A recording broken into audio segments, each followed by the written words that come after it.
A very good morning students, welcome in your mathematics class 10th में last time हमने chapter number 13 start किया था जिसका name है सरफेस एरिया एंड वॉल्यूम के question number first second third को हमने कंप्लीट किया।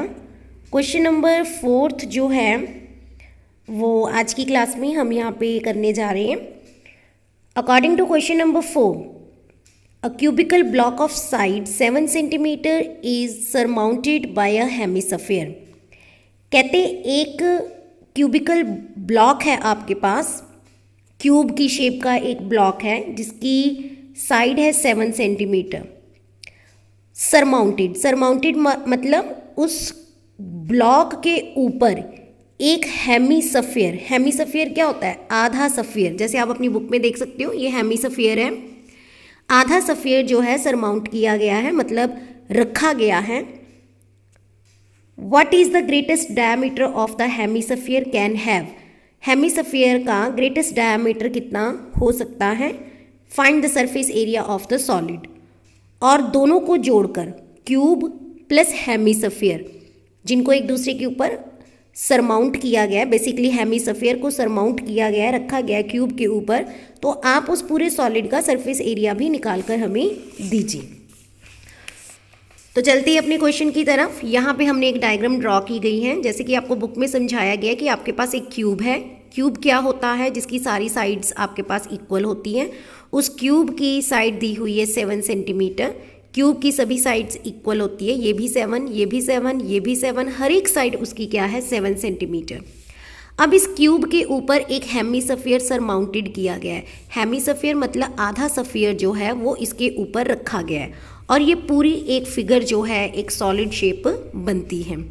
कहते आप हमें ग्रेटेस्ट डायमीटर ऑफ हेमीस्फीयर निकाल कर दीजिए और हमें सरफेस एरिया टोटल सॉलिड का निकाल कर दीजिए। तो बच्चे हमें पता है कि क्यूब की साइड कितनी है? 7 सेंटीमीटर, क्योंकि क्यूब जो होता है इक्वल साइड्स होती है उसकी, तो उसकी सभी साइड क्या होंगी? 7 सेंटीमीटर। अब यहाँ पर अगर मैं हेमीस्फीयर की बात करूँ तो हेमीस्फीयर क्या है? एक आधा सफियर जो इस क्यूब के ऊपर रखा गया है। अब अगर क्यूब की सभी साइड इक्वल है बच्चे, तो ये भी क्या होगी? 7 सेंटीमीटर। और अगर क्यूब की ये साइड 7 सेंटीमीटर है तो हेमीस्फीयर इसके ऊपर रखा गया है और यही साइड जो 7 सेंटीमीटर है वो इस हेमीस्फीयर का डायामीटर कहलाएगा। ठीक है बच्चे, डायामीटर क्या होता है? एक पॉइंट से दूसरे पॉइंट को जोड़ने वाली लाइन डायामीटर। तो ये एक हेमीस्फीयर है जिसका ये क्या है? डायामीटर। और अगर क्यूब की साइड ये 7 सेंटीमीटर है, इसी क्यूब के ऊपर तो हेमीस्फीयर रखा गया है, तो यहाँ पे जो क्यूब की साइड है वो हेमीस्फीयर के डायमीटर का काम करेगी। तो डायमीटर ऑफ हेमीस्फीयर कितना हो गया? वो भी 7 सेंटीमीटर। डायमीटर से हम क्या निकाल सकते हैं? रेडियस। रेडियस क्या होता है? डायमीटर का आधा, 7/2 सेंटीमीटर।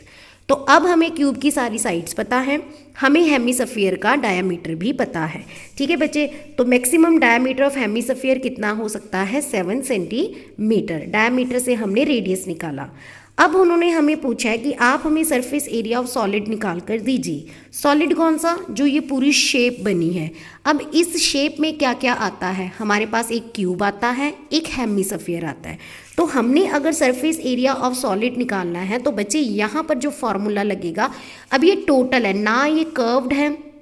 ठीक है जी, तो ये पूरा टोटल का बोल रहे हैं कि टोटल सॉलिड का आप हमें एरिया निकाल कर दीजिए। तो सबसे पहले क्या आएगा? Total surface area of this cube, total surface area of the cube, plus इसकी बाद में हम बात करेंगे total surface area of cube. Cube के साथ कौन जुड़ा हुआ है? हेमीस्फीयर। पर वो हेमीस्फीयर किस तरह की फॉर्म में है? वो हेमीस्फीयर जो है वो इस तरह का बना हुआ है। तो यहाँ पर जो हेमीस्फीयर है वो टोटल नहीं लगेगा। यहाँ पर जो हेमीस्फीयर है वो curved surface area of hemisphere होगा। और क्योंकि ये जो हेमीस्फीयर है वो इस तरीके से बना हुआ है जो क्यूब के ऊपर सरमाउंटेड किया गया है, तो यहाँ पे हम यहाँ पर कर्व्ड सरफेस एरिया यूज़ करेंगे और curved surface area of hemisphere होता है 2πr का स्क्वायर। अब एक चीज़ बच्चे यहाँ पे एक्स्ट्रा मैंने लिखी है, माइनस एरिया ऑफ सर्कल। ये कहाँ से आया? मेन बात है इस चीज़ की। तो देखिए बेटा, जब आपने एक क्यूब के ऊपर एक हेमीस्फीयर रखा, एक आधा सफियर रखा, तो वो सफ़ियर जब इस क्यूब के ऊपर सरमाउंट किया गया तो इतना हिस्सा उसने क्यूब का कवर कर लिया। जैसे कि ये क्यूब की साइड है, ये छोटा सा एक क्यूब बना दिया, इसके ऊपर अगर हेमीस्फीयर आ गया है तो हेमीस्फीयर ने इस क्यूब के एक हिस्से को कवर किया और जिसके कारण उसके बीच में एक सर्कल सा बनता हुआ नज़र आया। जैसे आप एक एग्जांपल ले सकते हो कि जैसे कोई ब्लॉक है, उस ब्लॉक के ऊपर आपने कोई आधा हेमीस्फीयर रखा। हेमीस्फीयर को जब उस क्यूब के ऊपर रखा गया तो उसके अंदर जितनी जगह उसने घेरी वहाँ पे एक सर्कल सा बनता हुआ नज़र आया। तो डैट मीन्स इस हेमीस्फीयर और इस क्यूब के बीच में जो ये कहीं से सर्कल आ चुका है ना, इमेजिन करना आपने इस चीज़ को ध्यान से, ठीक है। तो उस सर्कल को क्या करना है, हमने निकाल कर बाहर रखना है। तो उस सर्कल को बाहर निकालने के लिए हम माइनस करेंगे एरिया ऑफ सर्कल, ठीक है बच्चे। जब आप क्यूब के ऊपर किसी हेमीस्फीयर को रखते हो तो वो उतना हिस्सा सर्कल की फॉर्म में कवर करेगा। उस सर्कल को माइनस करेंगे एरिया ऑफ सर्कल, और एरिया ऑफ सर्कल क्या होता है, पाई आर का square. Total surface area of cube का फॉर्मूला आपको पता है 6 इंटू साइड का square minus area of circle pi r square और curved surface area of hemisphere 2 pi r का स्क्वायर। अब यहाँ पे पाई आर स्क्वायर, यहाँ पे पाई आर स्क्वायर, ये प्लस ये माइनस, दो में से एक गया तो 1 बचता है, तो बचा यहाँ पे पाई आर का स्क्वायर। नाउ साइड कितनी है, साइड तो हमारे पास क्यूब की है 7 सेंटीमीटर, तो हमने यहाँ पे 7 का स्क्वायर लिखा, प्लस पाई की वैल्यू 22/7, रेडियस कितना आया था 7/2, तो 7/2 मल्टीप्लाई 7/2। अब आपने 6 को 7 से मल्टीप्लाई किया 294, प्लस 7 के साथ 7 कैंसिल, 2 के टेबल पे 22 आता है 11 पे, 11 को 7 से मल्टीप्लाई किया 77 डिवाइडेड बाई 2, 77 को 2 से डिवाइड किया 38.5 और 294 में 38.5 को ऐड किया, you will get your answer 332.5 centimetre का स्क्वायर। तो बच्चे क्वेश्चन बहुत इजी है, बस ही अंडरस्टैंडिंग है कि क्यूब की साइड, क्यूब का फॉर्मूला, हेमीस्फीयर का डायमीटर, क्यूब की साइड ही उसका डायमीटर होगा, ठीक। फिर उसके बीच में जो बनता है सर्कल, उस सर्कल को बाहर निकालना है। आपके पास क्वेश्चन नंबर 4 जो होगा यहाँ पे सॉर्ट आउट होगा। नेक्स्ट क्वेश्चन हम यहाँ पर पढ़ने जा रहे हैं क्वेश्चन नंबर 6 की तरफ। 5th आप होमवर्क है आपका, आप इसको ट्राई कीजिए। क्वेश्चन नंबर 6 करेंगे। A medicine capsule is in the shape of the cylinder. आपके पास एक कैप्सूल है, मेडिसिन जो खाते हो आप कैप्सूल, वो कैप्सूल जो है वो सिलेंडर की शेप में बना हुआ है with 2 hemisphere stuck to each of its end, और इसके किनारे पे 2 हेमीस्फीयर की शेप को लगा दिया गया है। The length of the capsule is 14, पूरे कैप्सूल की लेंथ है 14 centimetre, and diameter of the capsule, diameter of capsule का डायमीटर क्या है 5 mm। Find the surface area. तो चलिए देखते हैं कैसे करना है। ये आपके पास एक कैप्सूल है, कैप्सूल जो है वो सिलेंडर की फॉर्म में है, पूरी कैप्सूल की जो लेंथ है वो है 14 mm। 14 mm जो है वो लेंथ ऑफ द कैप्सूल दी गई है। फिर कहते हैं इस कैप्सूल जो कि सिलेंडर की फॉर्म में है उसके किनारे पे 2 हेमीस्फीयर लगा दिए गए। तो ये क्या है, ये आपके पास हेमीस्फीयर है, और ये भी इधर से क्या है, एक हेमीस्फीयर, ठीक है बच्चे।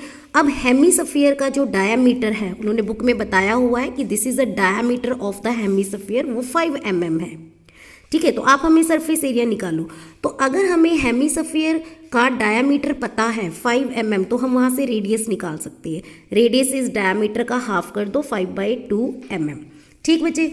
तो अब आपके पास अगर 5/2 mm आपके पास रेडियस है तो हमें ना यहाँ पर टोटल जो है सरफेस एरिया निकालना है। अब जो टोटल सरफेस एरिया होगा वो 2 चीज़ों को मिलाकर बनता है, एक तो सिलेंडर, दूसरा हेमीस्फीयर। और कितने हेमीस्फीयर है, 2। तो फॉर्मूला बनेगा curved surface area of cylinder plus 2 curved surface area of hemisphere. Hemisphere का कर्व्ड सरफेस एरिया और सिलेंडर का सरफेस एरिया। हेमीस्फीयर के आगे 2 क्यों लगा, क्योंकि आपके पास 2 हेमीस्फीयर हैं, ठीक है। अब अगर हम सिलेंडर की बात करते हैं तो हमारे पास ना एक्चुअली सिलेंडर की हाइट नहीं है, ये जो हाइट है ये तो पूरे कैप्सूल की है जिसमें आपके पास हेमीस्फीयर भी आ चुका है, पर मुझे तो जो चाहिए वो हाइट चाहिए सिर्फ सिलेंडर की। तो सिलेंडर की हाइट में कैसे निकालेंगे, जब हम हेमीस्फीयर की हाइट को या हेमीस्फीयर की वैल्यू को माइनस करेंगे। अब एक चीज़ आपने देखनी है, आपको प्रीवियस लेक्चर में बताया गया था कि एक सर्कल जो होता है उस सर्कल का जो रेडियस यहाँ से यहाँ तक होगा वही रेडियस इतना भी होगा, ठीक है, इतना भी रेडियस और इतना भी रेडियस। तो अगर ये पूरा डायामीटर है तो डायामीटर का आधा क्या था, रेडियस। डायामीटर था 5 और रेडियस आया 5/2। तो अगर ये रेडियस है तो ये भी तो उसका क्या होगा, रेडियस ही तो होगा हेमीस्फीयर का। हेमीस्फीयर ये रहा, अगर ये पूरा डायामीटर है, डायामीटर का आधा क्या होता है, रेडियस, तो इधर से भी क्या होगा उसका रेडियस। यानी कि ये अगर रेडियस है तो ये 5/2 है, क्योंकि रेडियस हमने 5/2 निकाला। और अगर इधर से ये इतना रेडियस है, डायमीटर का आधा रेडियस होता है, तो इतना भी क्या होगा, रेडियस, यानी कि 5/2 इतना पोर्शन होगा। और इधर से 5/2 भी इतना सा पोर्शन होगा। तो 14 में से आप इन दोनों को माइनस कर दो। 14 में से 5/2 को डिवाइड किया तो 2.5 आया, इधर से 5/2 को डिवाइड किया तो 2.5 आया। 2.5 को प्लस किया 5, टोटल लेंथ में से या टोटल हाइट में से हमने उस 5 को माइनस किया तो 9 mm आ गया। तो जो आपके पास 9 mm आता है वो अब यहाँ से यहाँ तक सिलेंडर की जो है हाइट होगी। ठीक है बच्चे, तो हमें सिलेंडर की हाइट मिल चुकी है 9 mm। अब हमने कर्व्ड फॉर्मूला क्यों लगाया, क्योंकि जो सिलेंडर है ना वो कुछ इस तरह का बना हुआ है, इस तरीके से, वो कवर नहीं है साइडों पे, तो उसके आके हेमीस्फीयर जुड़ चुका है, तो वो टोटल तो बना नहीं। तो यहाँ पे curved surface area, curved surface area of cylinder 2πRh plus hemisphere कितने हैं 2 multiply curved surface area of hemisphere 2πr², ये बन गया 2 का 4πr का स्क्वायर। यहाँ से जो कॉमन निकलता है वो है 2πr और अंदर रह गया h + 2r। अब हमने r की वैल्यू पुट की 5/2, पाई की वैल्यू 22/7, ऐसे ही हाइट ऑफ सिलेंडर 9, r की वैल्यू 5/2। 2 से 2 कट, यहाँ पे 2 से 2 कट, 22 को 5 से किया 110 डिवाइडेड बाय 7, अंदर रह गया 9 + 5, 9 और 5 को प्लस किया 14, 7 2 का 14, 110 को 2 से मल्टीप्लाई किया 220 mm का स्क्वायर। तो ये जो आया सरफेस एरिया ऑफ कैप्सूल था, जो आपके पास आया 220 mm का स्क्वायर। तो क्वेश्चन नंबर 6 बहुत ही ईजी है। ये चीज़ याद रखनी है कि अगर डायमीटर का आधा रेडियस है तो अगर इतना पोर्शन रेडियस है बच्चे तो इतना पोर्शन भी उसका रेडियस ही होगा। तो क्वेश्चन नंबर 4th, 5th और 6th आपने एज इट इज करनी है।